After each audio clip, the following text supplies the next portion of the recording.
Women's big bash league के match number 11 के अंदर सिडनी थंडर और सिडनी सिक्सर की ये दोनों टीमें जब आपस में इस मैदान पर भिड़ेंगी ड्रोमानिया और सिडनी के मैदान पर, तो वेदर कैसा होगा जो कि काफी हद तक दिन के दौरान तो क्लाउडी हो सकता है। लेकिन आज इस मैच के टाइमिंग पर, जबकि अगर आप देखें तो लोकल टाइम फिलहाल भारत में तो 1:40 पर मैच स्टार्ट होगा दोपहर में, अगर आप देखें 15 नवंबर को। लेकिन सिडनी के इस मैदान पर जहां पर यह मैच खेला जाएगा सिडनी थंडर और सिडनी सिक्सर के बीच में, उस टाइम पर बजे होंगे रात के 7:10।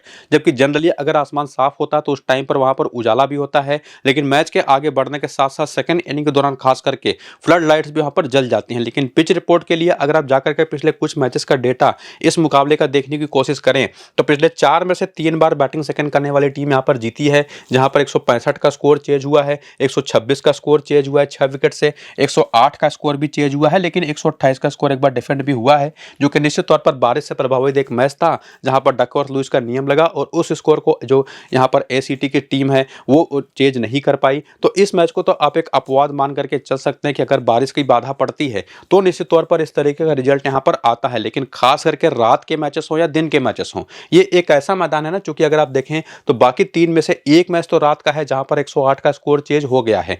यहां पर नई गेंद से पहले जो 4 ओवर का पावर प्ले बीबीएल के अंदर होता है वहां पर अच्छी खासी हेल्प मिलती है, खास करके पहली इनिंग के दौरान। चूंकि यहां पर ना दिन के दौरान तो आसमान पर बादल होंगे, लेकिन इस मैच के स्टार्टिंग टाइम पर फिलहाल जो वेदर फोरकास्ट है आसमान साफ हो चुका होगा, तो उतना इफेक्ट शायद आपको पहले इनिंग के पावर प्ले में पड़ता ना दिखाई पड़े। लेकिन सेकेंड इनिंग का जब पावर प्ले स्टार्ट होगा तो एक तो वेदर में टेम्परेचर में ड्रॉप होगा, साथ ही साथ अगर हम देखें तो हवा में नमी भी आएगी, तो कुछ इस तरीके का पावर प्ले आपको बनता दिखाई पड़ सकता है सेकेंड इनिंग का। तो ये आपको ध्यान रखना पड़ेगा कि दोनों टीमों की जो टॉप ऑर्डर की बैटिंग है ना, ओपनिंग बैटिंग खास करके, वो कितनी स्ट्रांग है, कितने अच्छे फॉर्म में है, साथ ही साथ जो पावर प्ले की बॉलर्स हैं वो कैसी हैं दोनों टीमों के अंदर, जो कि आगे आपको मैं बताऊंगा। तो उस पर भी काफी सारी चीजें डिपेंड करेंगी। बाकी सिडनी सिक्सर की टीम ने क्या खेला, क्या जीता, सिडनी थंडर की टीम ने कितना मैचेस खेले, कितने जीते कितने हारे, वो तो आगे हम डिस्कस करेंगे। फिलहाल पिच को देख करके जहां पर आप देखेंगे पेसर्स का डोमिनेशन है, दोनों इनिंग्स में विकेट लेकर के जाते हैं, तो निश्चित तौर पर आप ये कह सकते हैं कि जो भी टीम यहां पर टॉस जीतेगी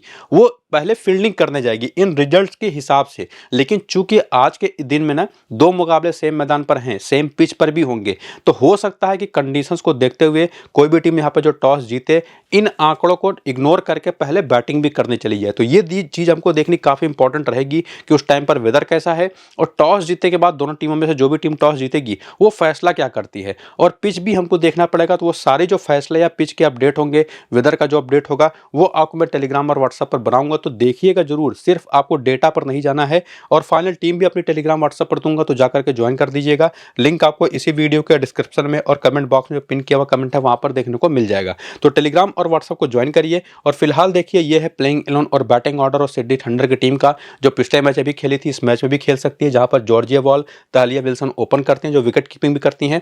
बाकी फीब लिचफील्ड है, हेदर नाइट है, चमारिया टपट्टू है, लौरा हैरिस है, अनिका लेरॉयड है। इसके बाद बॉलिंग में देखें तो हसरत गिल है, टिनाइल पेसेल है, शबनम इस्माइल और समंथा बेट्स, यानी कि एक अच्छा मिक्सचर है और टीम दिखने में काफी स्ट्रांग दिखाई पड़ती है। लोअर ऑर्डर को अगर आप छोड़ दे तो, क्योंकि चमारिया टपट्टू भी देखें तो नंबर 5 पर बैटिंग करने आती है। बाकी बेंच पर अगर आप देखें तो एला ब्रिस्को या हैना डलिंगटन टूर्नामेंट से बाहर हो चुकी है, यानी कि जहां पर एक रिप्लेसमेंट आया है, उसके बारे में भी आपको बताऊंगा। और उसको देखने से पहले आप ये देख लीजिए कि पिछले मैच में बॉलिंग का क्या रोल रहा।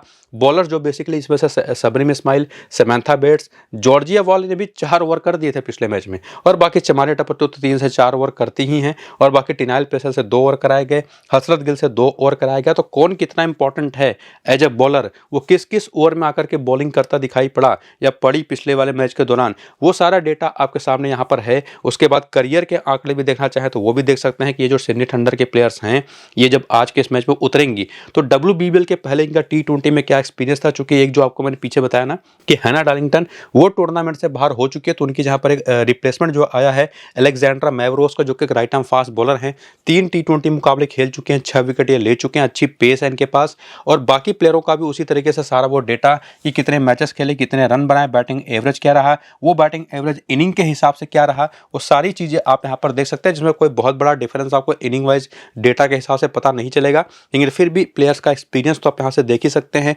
इसके बाद रीसेंट फॉर्म अगर आप देखने आए, और ये टीम तो आपको मैं बता ही चुका हूं कि 2 मुकाबले खेली है, और उसमें से अगर परफॉर्मेंसेस देखें तो तालिया विल्सन ने 30 और 22 की 2 पारियां खेली हैं। बाकी जॉर्जिया वॉल ने 26 रन 2 विकेट और 15 रन कोई विकेट नहीं की 2 परफॉर्मेंस दी है। फी ब्लिचफील्ड ने 12 और 16 रन की 2 पारी खेली है। हेदर नाइट ने भी 2 अच्छी पारियां 30 और 39 की खेली, जबकि चमारिया टपट्टू पहले मैच है बैटिंग से, दूसरे मैच है बॉलिंग से परफॉर्मेंस दी। एनिका लीरोयड ने पिछले मैच में एक अच्छी इनिंग खेल दी। लॉरा हैरिस दोनों मैचेस में कुछ खास कमाल नहीं कर पाई। इवन हजरत गिल और टिनाइल पेसल, एक तो इनको ओवर्स भी कम मिले और कुछ खास इनका इंपैक्ट भी नहीं रहा। दोनों ने कोई विकेट नहीं लिया अभी तक के दोनों मैच में, लेकिन समंथा बेट्स और साथ ही साथ सबनी इस्माइल ने 3-3 विकेटें ली हैं अभी तक के 2 मुकाबलों में। तो ओवरऑल रीसेंट फॉर्म, और ना सिर्फ पिछले 2 मैचों का, उसके पहले का भी अगर आप ऐड कर दें, जिसमें फी ब्लिचफील्ड पिछले 2 मैच में चली जरूर नहीं है, लेकिन उसके पहले बहुत अच्छे फॉर्म में थी। ओडीआई वर्ल्ड कप इनका बहुत अच्छा गया था। तो ओवरऑल अगर आप देखें तो इस टीम की तरफ से जॉर्जिया वॉल, साथ ही साथ यहाँ पर हेदर नाइट, इसके बाद यहाँ पर आते हैं चमारिया टपट्टू और 2 बॉलर सबनी इस्माइल और सैम बेट्स।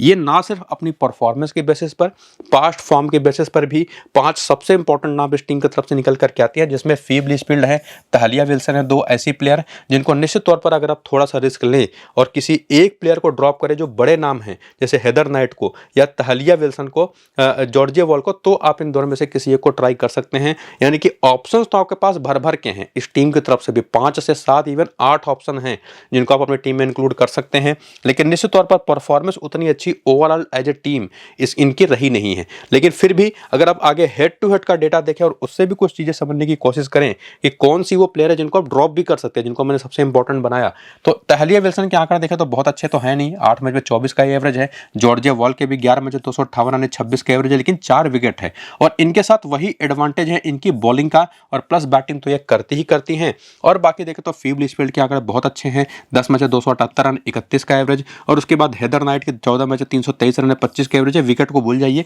बॉलिंग तो ये कर नहीं रही। लेकिन चमारिया टपट्टू के आंकड़े अगर आप देखें तो बहुत ही पुअर हैं। और बाकी प्लेयर्स भी जो लोअर ऑर्डर के कुछ खास कमाल कर नहीं पाई हैं। इवन बॉलर्स, सैम बेट्स तो खेली नहीं है। टिनाइल पेसल के देखेंगे तो 15 मैच 12 विकेट हैं। सबनी इस्माइल के 8 मैच 5 विकेट हैं। तो ओवरऑल फिगर्स भी काफी ज्यादा अच्छे हैं नहीं जब सिडनी सिक्सर के खिलाफ ये लोग खेलती हैं। लेकिन फिर भी प्लेयर्स कौन से इंपॉर्टेंट थी वो तो आपको मैंने बताया। और बाकी वेन्यू के आंकड़े अगर आपको दिखाऊं तो बैटिंग के आंकड़े यहाँ पर और पुअर हो जाते हैं इस पूरी की पूरी टीम का। केवल थोड़ा सा स्टैंड आउट करते हैं फी ब्लिचफील्ड 4 मैच में अपने 101 रनों के साथ, और बाकी चमारिया टपट्टू अपने 4 मैच में 6 विकेटों के साथ। बैटिंग से तो वो भी नहीं चली हैं। बॉलिंग में भी देखें तो टिनाइल पेसर के 3 मैच में 3 विकेटें हैं। सबनी इस्माइल के 4 मैच में 3 विकेट है। तो परफॉर्मेंस इस मैदान पर ओवरऑल और हेड टू हेड में भी ना इनकी बॉलिंग का खास करके वो काफी पुअर है। और इस वेन्यू पर आते आते तो बैटर्स भी कुछ खास कमाल कर नहीं पाई हैं। परफॉर्मेंस भी अभी तक इस टूर्नामेंट के अंदर है नहीं। लेकिन इंडिविजुअली ये जो इनकी बैटर्स हैं वो सामने की टीम सिडनी सिक्सर के बॉलर्स को कैसा फेस करती रही हैं उसको भी देखें तो तहलिया विल्सन अमेलिया केयर की गेंदों पर 27 गेंद पर 24 रन बना करके 3 बार आउट हो चुकी हैं। एलिस पेरी की 3 गेंद पर 1 रन बना करके 2 बार आउट हो चुकी हैं। एस्ले गार्डनर की 6 गेंद पर 6 रन बना करके 1 बार, और कर्टनी सिबिल को फिर भी बढ़िया खेल गई हैं, हालांकि वो प्लेइंग इलेवन में खेल भी नहीं थी। और ना सिर्फ इनको दिक्कत रही अमेलिया केयर पर जो कि एक लेग स्पिनर है, ओवरऑल लेग स्पिन ही काफी खराब खेलते हैं। 135 गेंद पर 137 रन बना करके 9 बार आउट हो चुकी है। लेग ब्रेक स्पिन का डेटा आपके सामने है। बाकी जॉर्जिया वॉल को भी लेग ब्रेक स्पिन गेंदबाजी पर काफी ज्यादा वीकनेस आप फील कर सकते हैं। इनके 233 रन बना करके 14 बार आउट हुई हैं, यानी कि 20 के भी नीचे का एवरेज है। बाकी एलिस पेरी को तो अच्छा खेल गई है, गार्डनर को अच्छा खेल गई हैं। कैमहोई ब्रे उनकी जो युवा तेज गेंदबाज है उन पर इनके आंकड़े खराब है, 12 रन बना करके 2 बार आउट हुई हैं। बाकी लेग स्पिन पर आंकड़े खराब हैं। एनिका लीरोयड को भी लेग स्पिन पर दिक्कत रही है। बाकी अमेलिया केयर और बाकी जो बॉलर्स हैं उनके खिलाफ भी आंकड़े निश्चित तौर पर वो उस लेवल की प्लेयर है भी नहीं कि आप इनको स्मॉल लीग की टीम में लेके जाएं। आंकड़े भी काफी खराब आपको दिखाई पड़ जाएंगे। और उसके बाद जो बाकी बैटर्स हैं या जो बाकी खिलाड़ी हैं इस टीम के अंदर, उनके आंकड़े अगर आप देखें जिसमें लॉरा हैरिस बचती है तो ये भी स्पिन बहुत अच्छा नहीं खेलती। और बाकी इंडिविजुअल बॉलर्स पर आंकड़े में से अगर आप देखें तो एरिन बर्न्स को थोड़ा बेहतर खेल गई है, जो लेकिन जो रेगुलर बॉलर्स हैं उन पर आंकड़े के काफी खराब है। तो पूरी की पूरी जो बैटिंग लाइनअप है वो भी हिली हुई दिखाई पड़ रही है। बॉलिंग की परफॉर्मेंस भी हेड टू हेड वेन्यू में कुछ खास अच्छी है नहीं। तो सिडनी थंडर की टीम दिख तो काफी कमजोर रही है, लेकिन जब सिडनी सिक्सर की टीम की तरफ आए जिसमें सोफिया डंकली हैं, एलिस पेरी हैं, एलिसा हेली हैं, एस्ले गार्डनर है, अमेलिया केयर हैं, एरिन बर्न्स है, मैटलम ब्राउन है।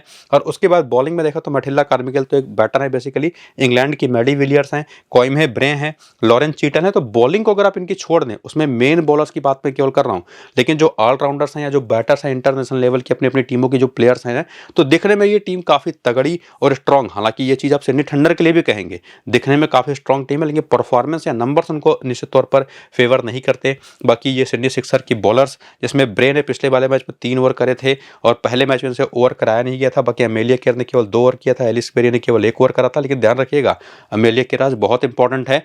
सामने की टीम लेग स्पिन अच्छा खेलती नहीं है। लॉरेन चिटल ने 3 ओवर करे थे, एशले गार्टर ने 4 ओवर करे थे, मैटलम ब्राउन ने भी पूरे 4 ओवर कर दिए थे पिछले वाले मैच में।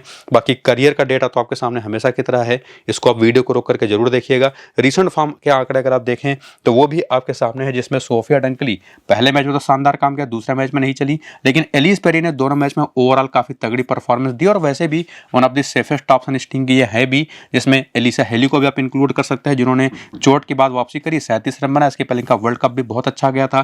बाकी एशले गार्डनर को तो आप निश्चित तौर पर मिस कर नहीं सकते, दोनों मैच में टोटल 6 विकेटें हैं। अमेलिया केयर अनएक्सपेक्टेड है, काफी खराब बॉलिंग रही है अभी तक दोनों मैचेस में, लेकिन इनको भी मैं एक ट्रम्प, हालांकि ये सभी की टीम में रहेंगी तो, लेकिन एज ए ट्रम्प इनको मैं सिर्फ as a captain vice captain कह रहा हूं। सामने की टीम लेग स्पिन अच्छा खेलती नहीं और ओवरऑल सेफ्टी के हिसाब से देखें तो one of the safest option इस टीम के हैं।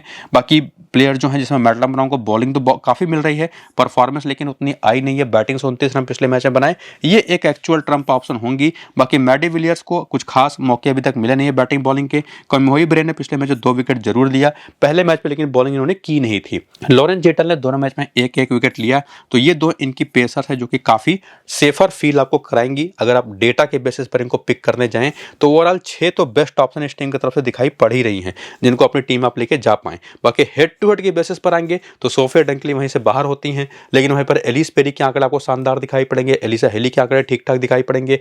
एशले गार्डनर, अमेलिया केयर के आंकड़े बताने की जरूरत भी नहीं है, आपको प्लेयर बैटल में दिख गया था कि अमेलिया केयर डोमिनेट करती है इस टीम को। बाकी इसके बाद देखें नीचे आते हुए तो वैसे ही जैसे जैसे बैटिंग ऑर्डर नीचे जाएगा तो परफॉर्मेंस भी उसी तरीके की दिखाई पड़ेगी। वो प्लेयर उतने इंपॉर्टेंट है नहीं, लेकिन कॉयमे ब्रे के 3 मैच में 4 विकेटें हैं, लॉरेन चेडल के 9 मैच में 14 विकेटें हैं। तो कहानी वही निकल करके आती है जो अपने रीसेंट फॉर्म ने समझा। और बाकी वेन्यू के आंकड़े देखने आएंगे तो यहाँ से कुछ खास आइडिया तो आपको नहीं मिलेगा, लेकिन अमेलिया केयर की डोमिनेशन यहाँ पर भी आपको दिखाई पड़ेगी, एलिसा एशले गार्डनर की भी, और बाकी लॉरेन चेटल और कॉयमे ब्रे की भी। तो ओवरऑल जो चीज़ आपको मैंने रीसेंट फॉर्म में समझा दिया, वही चीज़ें बाकी का डेटा भी अप्रूव करता है। और प्लेयर बैटल के आंकड़े देखने जाएं तो सोफिया डंकली, चमारी टबटू, सबने में स्माइल पर आउट होती रही हैं, काफ़ी बुरी तरह से परेशान हुई हैं उन पर। बाकी एलिस पेरी भी देखें तो ये जॉर्जिया वॉल पर 3 गेंद पर 2 बार आउट हो चुके हैं बिना कोई रन बनाए।